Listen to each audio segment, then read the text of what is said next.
오늘 설교의 제목은 따라할까요? 참 교회의 모습 사랑. 참 교회의 모습 사랑이라는 제목으로 은혜를 나누고자 합니다.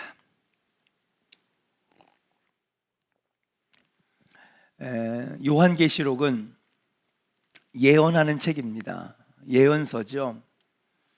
그런데 이 예언서를 시작하면서 가장 먼저 나오는 내용이 뭐냐? 어떤 교회가 좋은 교회입니까? 이거에 대해서 우리에게 말씀하고 있어요. 유혹과 시련이 많은 말세의 때에 어떤 교회가 그 시련을 끝까지 이기고 든든히 설 수 있는 참된 교회인지를 가르쳐 주시는 것이 바로 요한계시록의 시작이라고 말씀드릴 수 있습니다. 요한계시록 2장과 3장에는요 1세기 말에 소아시아에 세워졌던 7교회를 가르쳐주고 있는데요, 그 교회를 통하여서 참교회의 모습이 어떤 모습인지를 우리에게 가르쳐주고 있습니다. 특별히 오늘 7교회 중에서 첫 교회, 바로 에베소 교회에 대해서 나누는 말씀인데요, 먼저 에베소 도시를 한번 알아보고자 합니다. 영어로 하면 에페수스라고 하는데요, 이 에베소라고 하는 도시는 당시 아시아에서 가장 큰 항구 도시 중에 하나였습니다. 아마 세 손가락 안에 들어가는 큰 도시였을 거예요. 로마에서 동방으로 가는 무역 중간 지점이었기 때문에 전 세계 모든 물품과 그리고 수입 수출품들이 지나가는 곳이었습니다. 그렇기 때문에 경제적으로 번창해 있었던 상업의 중심지라고 말씀드릴 수 있죠.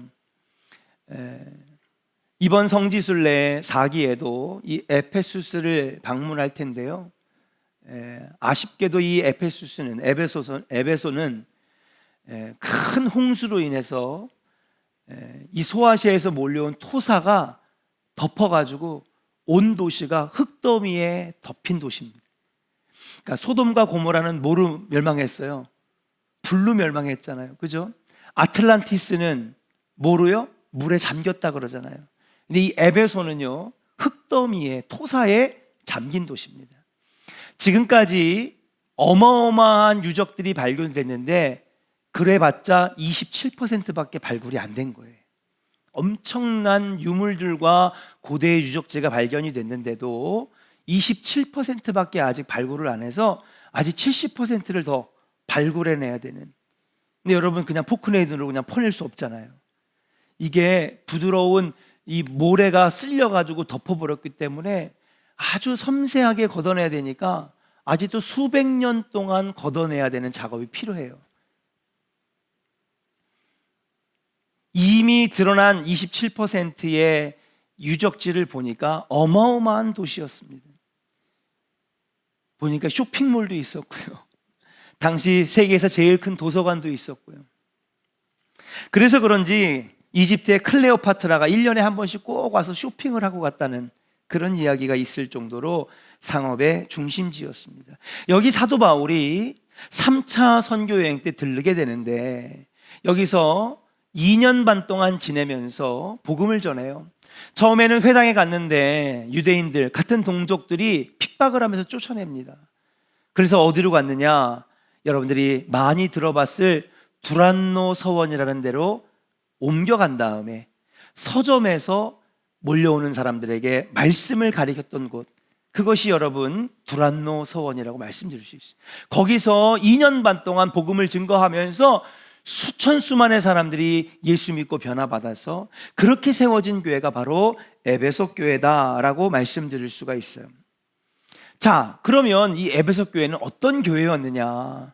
오늘 7교회 중에서 첫 교회 에베소 교회를 소개하고 있는데 이 교회의 장점과 단점을 한번 알아보고자 합니다. 첫 번째, 에베소 교회는 장점이 많은 교회였는데요, 2절에 그 장점이 나와 있습니다. 우리 한번 2절을 먼저 한번 읽어보도록 하겠습니다. 2절입니다. 시작. 내가 내 행위와 수고와 내 인내를 알고 또 악한 자들을 용납하지 아니한 것과 자칭 사도라 하되 아닌 자들을 시험하여 그의 거짓된 것을 내가 드러낸 것과. 네, 2절에 지금 이 교회의 장점을 얘기하고 있는데 어떤 장점이냐? 내 행위와 수고와 인내를 알고 그랬습니다. 여기서 말하는 내가는요, 예수님이죠. 오늘 보면 2장 1절에 보니까 오른손에는 7뼈를 붙잡고 7 금촛대를 거니시는 이가 이르시되, 이게 그거거든요. 이분이 누구시냐? 바로 예수 그리스도입니다. 환상 속에서 사도 요한이 환상을 보다가 예수님이 금촛대 사이를 막 저분은 주님이시구나, 예수 그리스도시구나. 그분이 지금 에베소 교회를 칭찬하고 계시는 거예요. 너희들은 이런 장점이 있었으니까 참 칭찬해주고 있는 겁니다. 어떤 걸 칭찬합니까? 너의 행위와 수고와 인내를 내가 알았다. 여기서 말하는 행위와 수고와 인내를 구체적으로 나열하고 있지는 않지만, 당연히 교회 안에서 너의 행위와 수고와 인내를 말하는 것은 우리가 짐작을 할 수가 있어요. 무엇입니까? 아마도 그들은 성전을 귀하게 여기고 또 성전을 잘 청소하고 관리하고 봉사했을 것입니다. 주일에는 예배와 봉사와 안내를 위해서 또 식사교제를 위해서 땀 흘리면서 열심히 일했을 것입니다. 주중에는 병자들을 신방하고 나그네들을 잘 대접하고 병자들을 찾아가 가지고 안수하고 기도하며 에베소를 방문하는 사람들에게 열심히 복음을 전도했을 것입니다. 우리가 추측할 수는 있잖아요. 그것을 주님이 알고 있었다, 알았다, 알아주었다라고 하는 것입니다. 그들의 장점은 첫 번째로 열심과 열정이 있었다는 거예요. 사랑하는 조원의 성도 여러분, 우리 조원교회가 열정과 열심이 있는 교회가 되기를 주의 이름으로 축복합니다. 그리고 예수님은 그 모든 수고를 알고 계시다라고 하면서 칭찬하고 있어요. 또 두 번째 장점을 말씀하십니다. 2절 중간부터 보니까 또 악한 자들을 용납하지 아니한 것과 자칭 사도라 하되 아닌 자들을 시험하여 그의 거짓된 것을 내가 드러낸 것과, 그러니까 악한 자들을 용납하지 않았대요. 자칭 거짓 사도들을 유도해가지고 이들이 거짓 선지자구나 알아냈다는 거죠. 예를 들면 요즘에 신천지가 이단으로 들어오면 이거를 찾아내는 방법이 있대요. 강은수 전사님 있어요, 없어요? 있어요? 확실해요? 이단을 찾아내는 방법이 있대. 여기에 딱 걸린 거예요. 요 잘겠다 이놈의 새끼들 말이야. 조용히 숨어 들어와 가지고요, 교인들을 막 들쑤셔서 거짓 복음을 가리키고 거짓 진리를 가리켜 가지고 예수님과 멀어지고 교회와 멀어지고 교회 안에 다툼과 분쟁이 일어나게끔 만드는 거, 이게 여기서 말하는 거짓 사도, 이게 누굽니까? 악한 자들, 바로 이단의 무리들, 교회를 분열시키는 무리들, 이들을 어떻게 해요? 유도해가지고 찾아냈다는 거예요. 제가 예전에 한번 설교 때 제 선배님이 천안에서 목회하시는데, 여러분 우리 전도사님은 아니에요. 알고 봤더니 2년 반 동안 함께 일했던 신방 전도사님이 신천지였던 거야. 교회가 온 충격에 휩싸였어. 우리 교회 전도사님은 아니에요. 다른 교회 얘기야. 그래가지고 속가내기 시작하는데 18명이 나왔어. 작전을 잘 짜가지고 신방 전도사 탁 들어오고, 그 다음에 하나 둘씩 들어왔는데 알고 보니까 다 줄줄이 사탕으로 건져내는데 보니까는 다 신천지인 거예요. 교회가 넘어가기 직전에 얼른 발견해가지고 싹 다 쫓아냈어요. 그 뒤로도 1년 넘게 그 후유증이 남아가지고 얼마나 교회가 힘들었는지. 에베소 교회는요, 이런 악한 자들, 이단들, 거짓 선지자들을 쫙 뽑아내고 그들을 밀어냈던 거예요. 그리고 반대로 뭐 했어요? 복음을 지켜내고 진리를 수호하고, 이것이 바로 에베소 교회를 주님께서 칭찬하시는 두 번째 칭찬이라는 거예요. 그러면서 오늘 보니까 그것도 내가 알고, 주님이 알아주셨다는 거죠. 3절에 보니까 내가 참고 내 이름을 위하여 견디고 게으르지 아니한 것. 세 번째 장점은 무엇입니까? 당시에 엄청난 핍박과 로마의 핍박들이 있었는데 거기에 굴하지 아니하고 인내하고 견디고 그렇게 열심을 다하는 장점들이 에베소 교회에 있었어요. 그러니까 에베소 교회는 한마디로 어떤 교회? 장점이 많은 교회였다. 우리 조원교회도 이런 교회 되기를 주의 이름으로 간절히 축원합니다. 열심이 있고 열정이 있고 게으르지 아니하고 인내하고 수고하고 무엇보다도 악한 것들은 쫓아내고 교회의 나쁜 습관들은 쫓아내고 이단들이 넘보지 못하는 진리를 지키는 교회. 그러면서 이 칭찬들을 나열하면서 특징적인 게 뭐냐 하면 3번 안다고 그러셨어요. 주님이 내가 그것을 알고 그러니까는 그 교회에 이렇게 수고하고 장점이 있는 것을 주님이 알아주셨다는 거예요. 여러분 솔직히 말해서 교회를 위해 나름대로 열심히 봉사했는데 아무도 알아주지 않으면 섭섭할 때가 많습니다. 목사님이 알아주지 아니하면 힘이 빠지고 섭섭합니다. 예. 그러나 사랑하는 여러분, 혹시나 사람들이 알아주지 않아도 우리 주님이 알고 계시는 줄로 믿습니다. 오늘 말씀해 보니까 내가 그 수고를 알고 내가 그 인내와 수고와 열심을 알았고 이단들을 쫓아내고 진리를 수호한 것을 알았고, 혹시나 목사님이 여기 강단에서 광고 시간에 한번 알아주지 않아도 너무 섭섭해하지 마세요. 우리 주님은 다 알아주시는 거예요. 할렐루야. 우리 옆사람에게 축복하겠습니다. 우리 주님이 당신을 알아주십니다. 할렐루야. 여러분 주님이 알아주시면 얼마나 행복합니까? 주님이 아시는데 반드시 하늘의 상급으로 갚아주실 것인데 그것보다 더 큰 축복이 어디 있습니까? 교회 일꾼이신 분들은 주님이 안다라고 하신 이 말씀에 큰 위로받기를 주의 이름으로 간절히 축원합니다. 하늘의 상급이 여러분을 기다리고 있어요.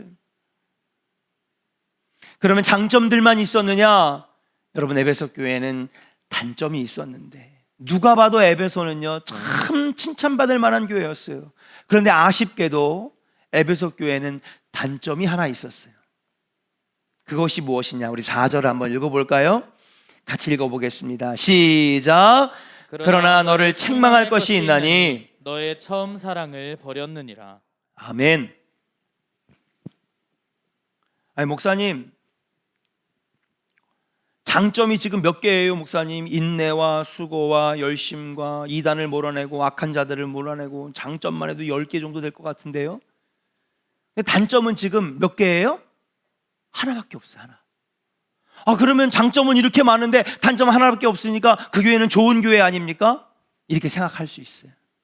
근데 여러분, 장점이 아무리 많아도 이 단점 하나 때문에 이 교회는 예수 그리스도의 책망받는 교회가 됐어요.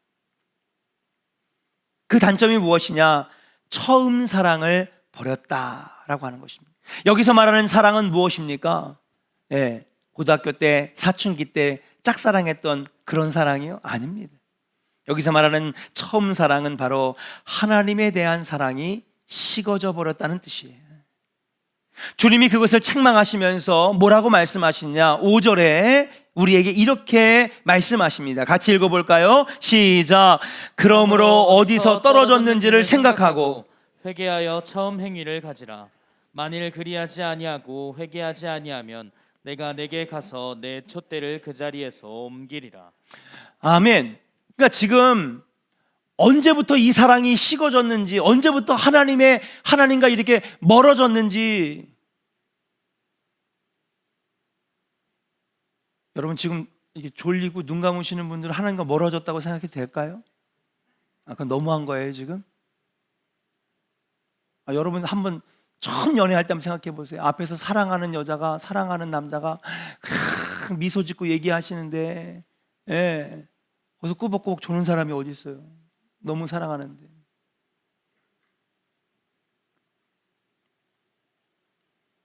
언제부터 이 사랑이 식어졌는지를 생각한 다음에 회개하라는 거예요.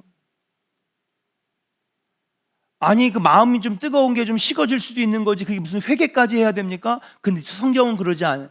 성경은 하나님에 대한 사랑이 식어진 것에 대해서 회개하라는 거예요. 아니 목사님, 내가 무슨 범죄한 것도 아니고 도둑질한 것도 아니고 잘못한 것도 아니고 율법을 어긴 것도 아닌데 근데 그가 사랑이 좀 식어졌다고 그것 때문에 회개하라고요? 근데 오늘 말씀해 보니까 하나님의 사랑이 식어진 것에 대해서 회개하라는 거예요. 여러분, 오늘 이 말씀에 우리가 주목할 필요가 있습니다. 하나님 사랑이 식어진 것을 그만큼 주님은 심각하게 보고 있는 거예요.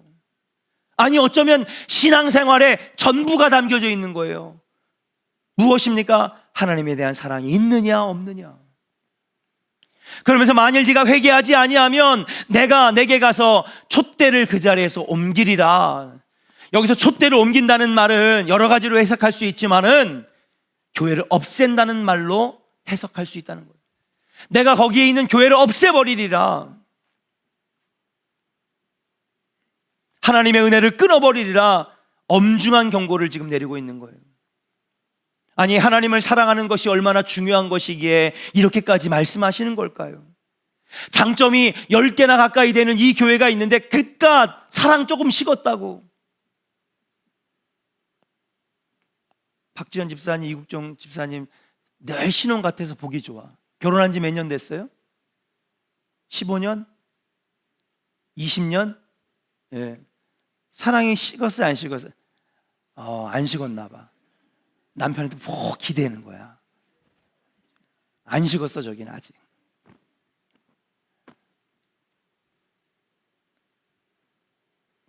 아니, 그깟 사랑이 조금 식었다고 말이야. 회개하라고 그러고 교회를 없애겠다고 경고하시고. 아니, 하나님을 사랑하는 것이 얼마나 중요하기에 이렇게까지 말씀하시는 걸까요? 사랑하는 여러분, 사랑이 식으면 그 식어진 그 자리에 다른 것이 채워 들어간다는 사실이. 하나님의 사랑이 식으면 그 자리에 우상이 들어오기 때문에 하나님을 사랑하는 것이 너무나 중요한 거예요. 아니, 장점이 10개, 100개, 1000개라 할지라도 그보다 더 중요한 건 뭐냐? 하나님의 사랑이 더 중요하다는 거예요. 하나님이 희미해지고 하나님이 멀어지면 그 자리에 우상이 대신 차지하게 됩니다. 그것은 분명한 것이에요. 우리 마음의 빈 공간은 절대 그냥 남아있지 않아요. 목사님, 비어있을 수도 있잖아요. 천만의 말씀이에요. 사람의 마음은 끊임없이 뭔가를 채우게 돼 있어요. 근데 거기에 하나님의 사랑으로 채워져 있지 않으면 반드시 다른 것이 채워집니다. 그러면 그 사람은 그때부터 불행한 삶을 살게 됩니다. 우상이 폭군처럼 그를 얽매어 버리기 때문입니다. 돈이 됐든 명예가 됐든 성공이 됐든 그것이 우상이 되면 우리는 그것의 종이 되어서 그것을 붙잡으려고 끊임없이 자기를 채찍질하면서 살아야 된다는 사실이에요. 여러분들 스스로에게 지금 한번 설교를 들으면서 자기 자신에게 한번 질문해 보세요. 나는 지금 과연 하나님을 얼마나 사랑하는가? 하나님의 사랑은 식어진 게 아닌가? 그 사랑하는 마음이 식어져서 나에게 빠져나가니까 오늘 보니까 언제서부터 어디서 떨어졌는지를 확인했어. 회개하라는 거예요. 그럼 반드시 거기에 다른 게 들어오게 되어 있어요. 야, 인생 뭐 있어? 돈 많이 버는 게 최고지. 인생 뭐 있어? 예. 다 이만큼 읽어놓고 아이들도 다 키워놨는데 이제는 명예가 제일 중요하지.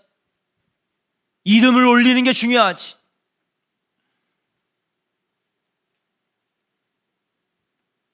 사랑하는 조언의 성도 여러분, 신앙생활에서 가장 중요한 것이 무엇이냐라고 말씀드리자면 하나님을 뜨겁게 사랑하는 것이 무엇보다 중요하다고 말씀드릴 수가 있는 것이. 조금 전에 에베소 교회는 열심히 일하고 봉사하고 열정 있고 열심히 있고 인내하는 교회라고 했습니다. 그런데 하나님에 대한 사랑은 식어버린 교회라고 합니다. 하나님에 대한 사랑이 식어졌는데 어떻게 그렇게 장점이 많을 수가 있죠? 많을 수 있어요. 하나님을 사랑하지도 않으면서 어떻게 교회 안에서 열심히 일할 수 있습니까? 목사님, 열심히 일할 수 있어요. 사도 바울이나 사도 요한은 늘 이런 걸 경고했어요. 하나님을 사랑하지도 않으면서 하나님을 사랑하는 마음이 다 식어져 버렸는데 교회에서 어떻게 열심히 낼 수 있어요, 목사님? 제가 이렇게 교회에서 열심히 봉사하고 전도하고 기도하고 열심히 교회에서 하는데 하나님을 안 사랑한다고요? 네, 하나님을 안 사랑하면서도 얼마든지 열심히 낼 수 있어요. 그럼 이 열심의 원동력이 뭐냐? 바로 자기를 세우는, 자기의 의의를 높이는 데에 원동력이 되면 열심히 할 수 있어요. 하나님 사랑하는 마음 0이라도 교회 안에서 열심히 할 수 있어요. 왜? 뭐가 동기가 되어서? 나를 높이는 데가, 내가 드러나고 인정받는 것 때문에 그것이 동기가 되어 얼마든지 교회에서 열심히 할 수 있어요. 믿음이요? 믿음 없어도 교회에서 열심히 할 수 있어요. 봉사 열심히 할 수 있고, 성가대 열심히 할 수 있고, 교사도 열심히 할 수 있어요. 믿음 없어도 할 수 있어요. 왜 할 수 있느냐? 이것이 자기를 세우고 자기 의의를 높이는 동기가 있으면 얼마든지 열심히 할 수 있는 거예요. 일하고 봉사하는 것이 다 자기 의의가 되고 자기 공로가 되었습니다.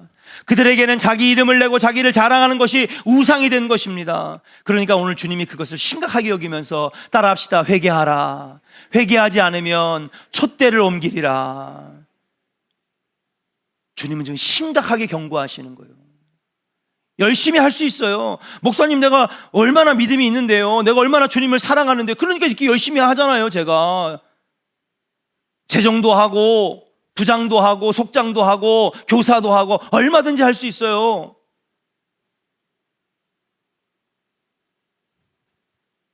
자기 의의가 되고 자기 공로가 되는 것에 만족하다 보니까.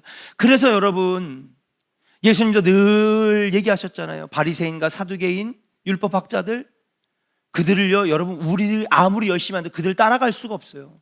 정기적으로 금식하고요, 하루에 5번씩 기도하고요, 여러분, 율법을 철저하게 지키고요, 헌금이요, 11조 철저하게, 모든 헌금 철저하게 했어요. 우리는 따라갈래야 뒤꿈치도 못 따라가요, 그들의 신앙생활을. 그런데 예수님은 야단치셨어요.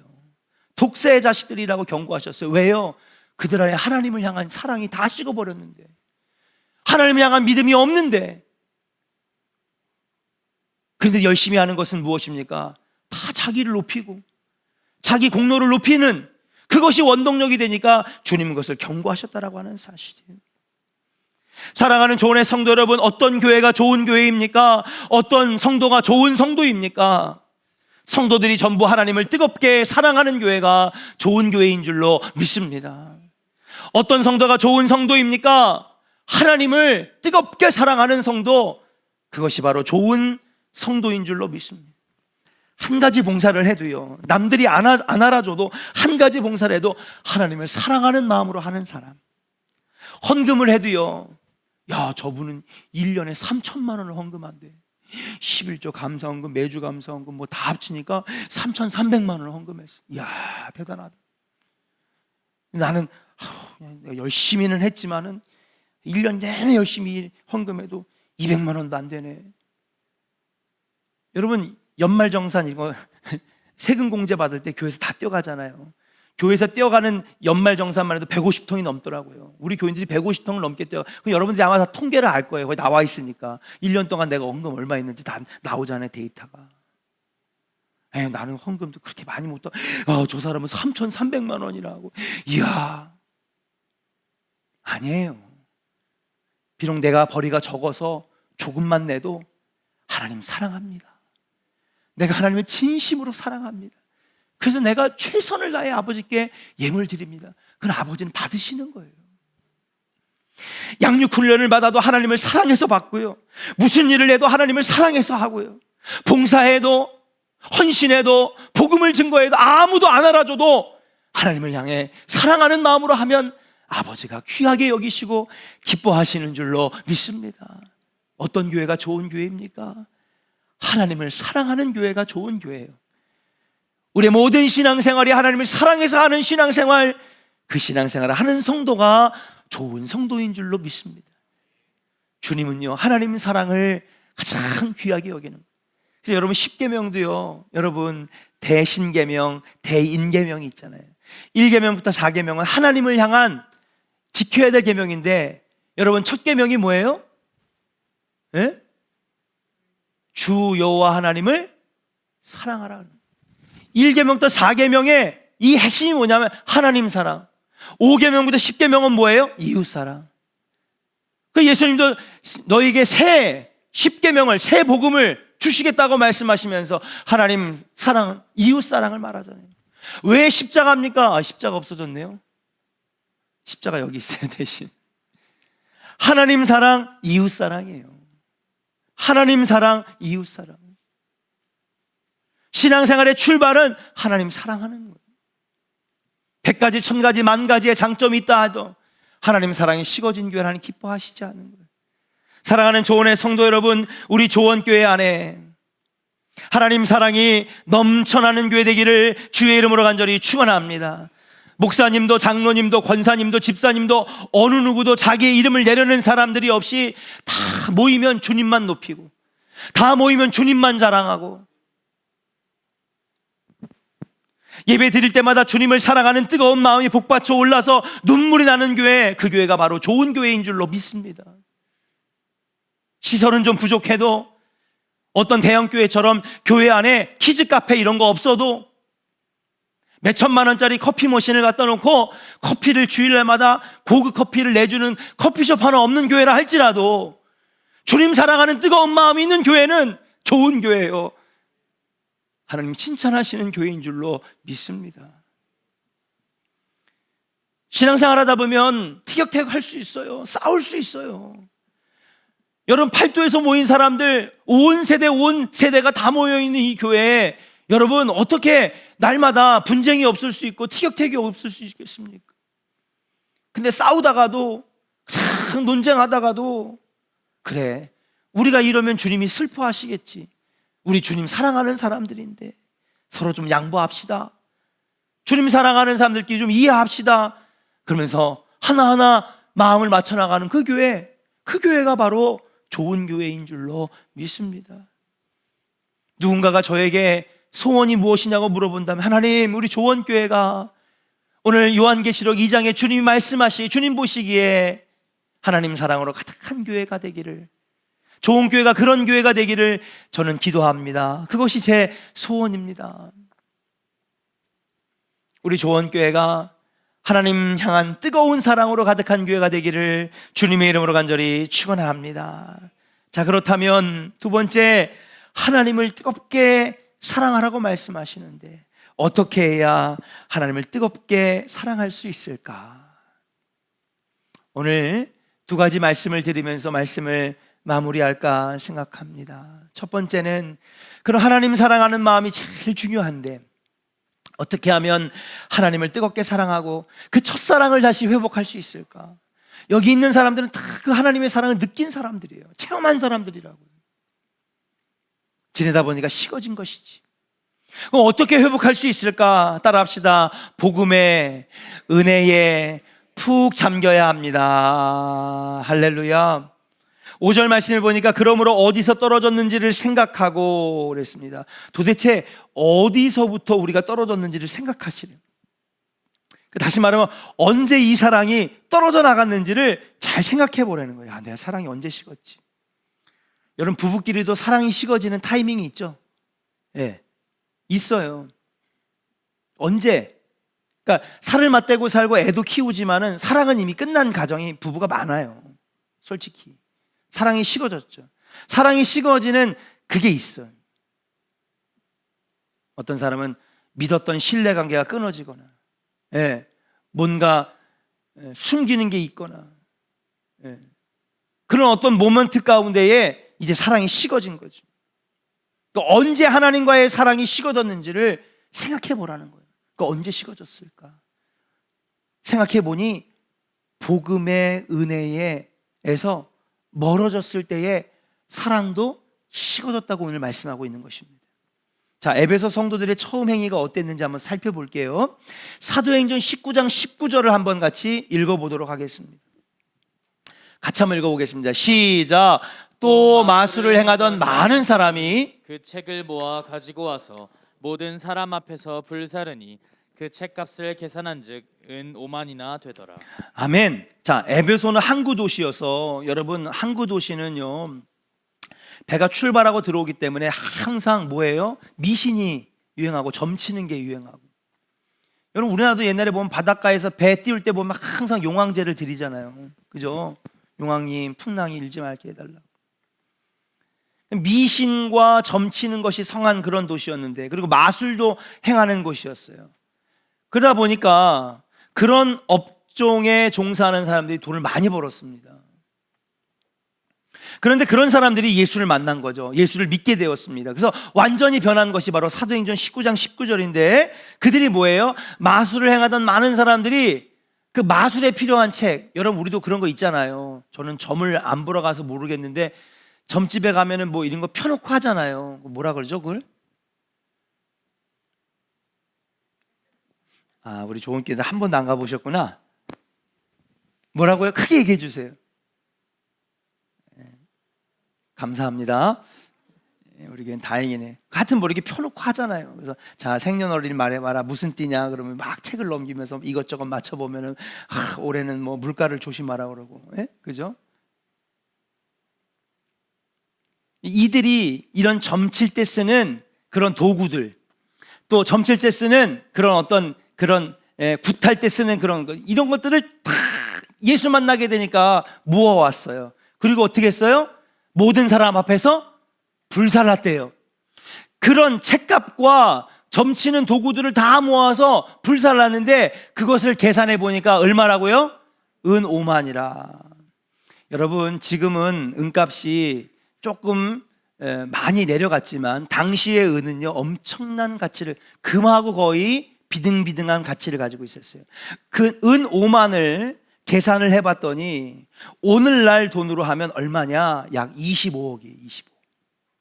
은 5만이 상상을 초월하는 어마어마한 금액을 그대로 불살라버린 것입니다. 그들 속에 하나님에 대한 사랑이 불꽃처럼 타오르니까, 하나님이 그들에게 전부가 되니까 이게 다 쓰레기처럼 보이는 거예요. 다 내던져 버렸어요. 그래서 하나님이 싫어하는 일을 단호하게 잘라버린 것입니다. 우상을 섬기지 말아라, 굿하는 것을 싫어하시는 그 하나님 말씀 따라서 단호하게 잘라버린 것입니다. 어떻게 에베소 성도들이 이렇게 하나님을 사랑하게 되었을까? 그들에게 복음이 전해질 때에 하나님을 향한 사랑이 불일듯 일어나게 되었는 줄로 믿습니다. 나 같은 죄인을 위해 십자가 지셨습니다.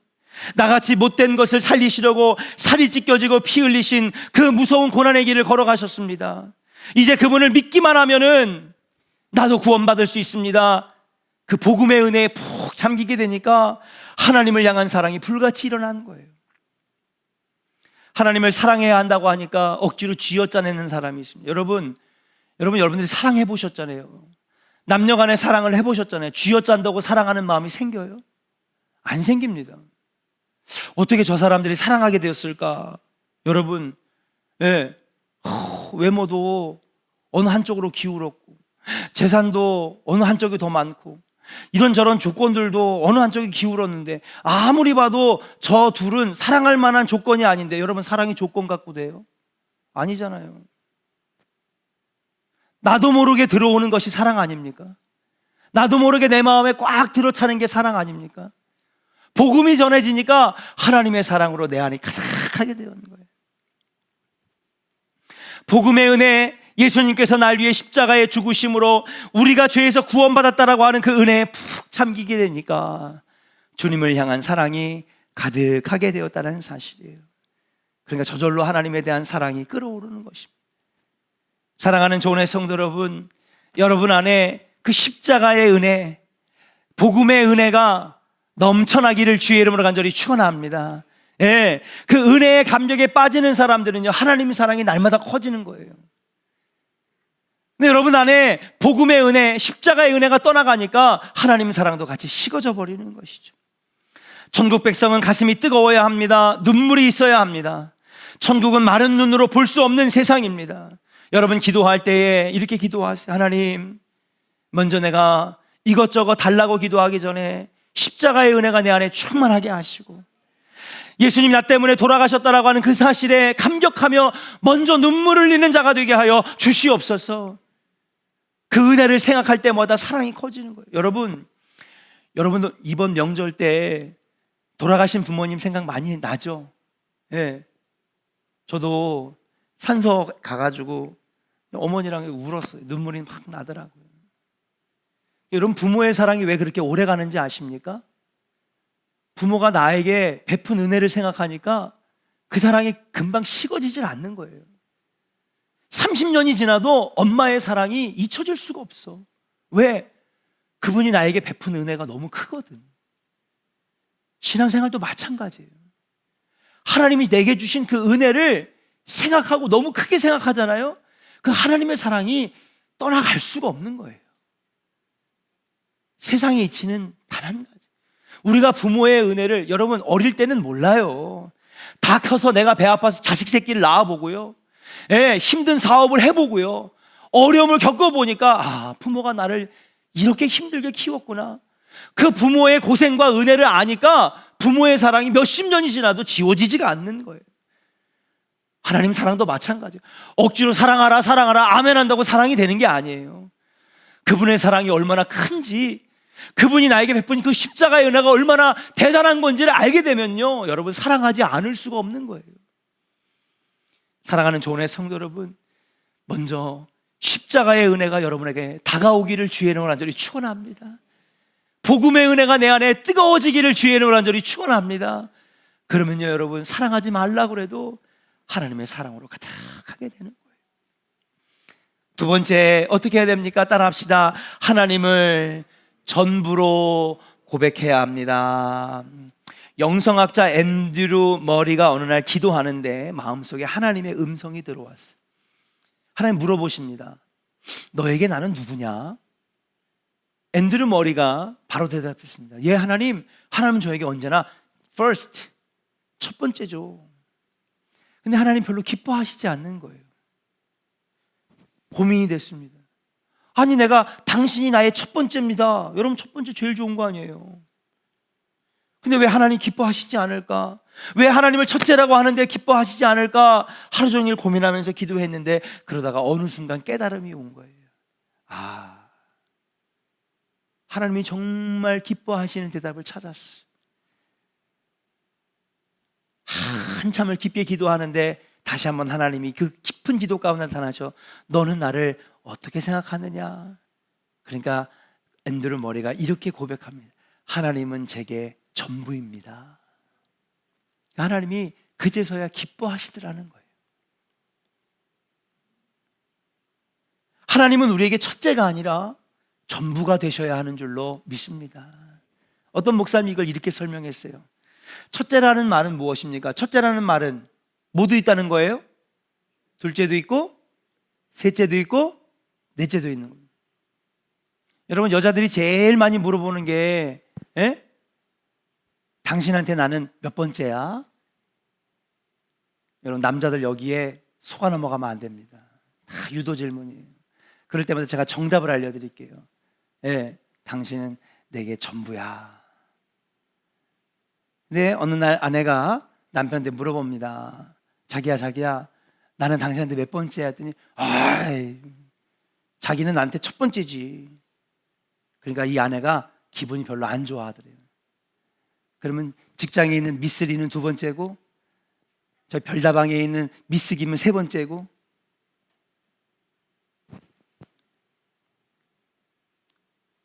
첫째라는 말은 뭐냐? 둘째도 있고 셋째도 있다는 거예요. 우리의 신앙생활은 지금까지 그래 왔잖아요. 목사님 신앙생활이 첫 번째죠. 하나님이 첫 번째죠. 두 번째는 뭔데요? 돈이죠. 세 번째는 뭔데요? 사업이죠. 네 번째는 뭔데요? 명예죠. 사회적으로 지위와 직분 정도 있어야 되는 거 아닙니까? 어디 가서 그래도 양복 입고 좋은 승용차 타고 가면 사람들이 90도로 좀 인사하고.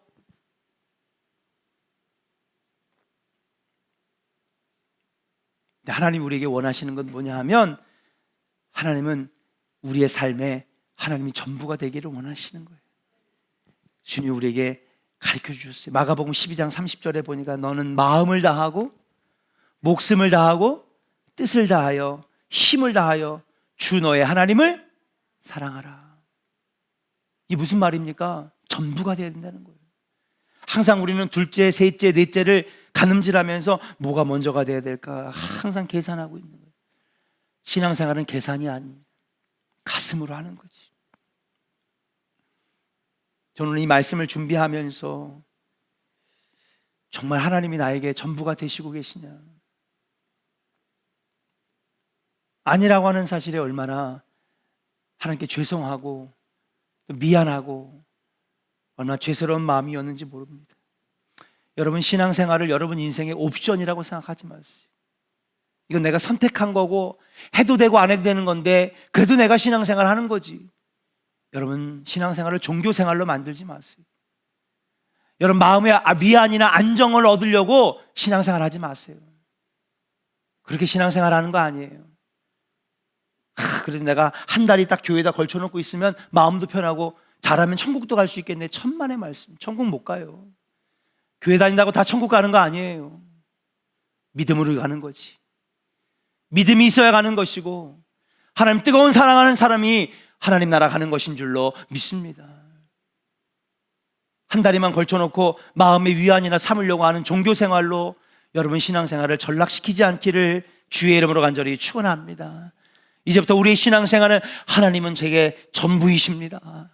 하나님이 나에게 최고의 행복이십니다. 세상 것에 얽매이지 아니하고 욕망의 종노릇하지 않겠습니다. 하나님만 바라보고 하나님만 사랑하면서 그렇게 살겠습니다. 그럼 오늘 7절에 주님께서 말씀하십니다. 같이 읽고 마치겠습니다. 함께 읽겠습니다. 시작. 귀 있는 자는 성령이 교회들에게 하시는 말씀을 들을지어다. 이기는 그에게는 내가 하나님의 낙원에 있는 생명나무의 열매를 주워 먹게 하리라. 아멘. 세상의 유혹을 이겨내고 오직 하나님만 사랑하고 하나님이 내게 전부입니다. 십자가의 은혜에 감격하여서 하나님만 찬양하고 살아가는 그 인생, 그렇게 이기는 자에게는 내가 천국의 생명나무의 열매를 먹게 하리라. 하나님이 자신의 전부를 주신다는 말이에요. 사랑하는 여러분, 여러분들이 하나님께 여러분들의 전부를 드리면 하나님은 여러분들에게 하나님의 전부를 주시는 줄로 믿습니다. 사람의 관계가 그거 아닙니까? 계산하고 따져가지고 요만큼만 주면 상대방도 나한테 요만큼만 주는 거예요. 결혼 생활을 해보니까 알겠더라고요. 내가 그 사람한테 요만큼만 하고 자꾸 재고 따져가지고 요만큼 주면 그 사람도 나한테 요만큼만 해. 여러분 하나님께 여러분 전부를 한번 드려보세요. 여러분 어마어마한 축복을 하나님이 부어주실 줄로 믿습니다. 자꾸 계산하고 따지고 그렇게 신앙생활 하니까 하나님도 안 주시는 거예요. 여러분들이 하나님께 모든 걸 드려보세요. 하나님 여러분의 사업과 가정과 자녀와 물질과 건강 다 책임져 주실 줄로 믿습니다. 네가 계산하고 앉아있는데 그럼 나도 계산할게. 너가 이만큼만 주는데 나도 너한테 이만큼만 줄게. 에베소 교회는 장점이 많은 교회였지만 아름다운 섬김이 있는 교회였지만 가장 중요한 하나님 사랑을 잃어버린 교회가 됐어요. 오늘날 교회들이 많은 교회들이 하나님 사랑이 식어졌습니다. 우리 조원교회는 다른 건 다 잊어버려도 하나님 사랑을 잃지 않는 그런 교회가 되기를 소망하면서 십자가 구원의 복음에 감격하여 하나님 뜨겁게 사랑하여 천국의 생명나무의 열매를 다 얻는 우리 조원의 성도들 되시기를 주의 이름으로 간절히 축원합니다.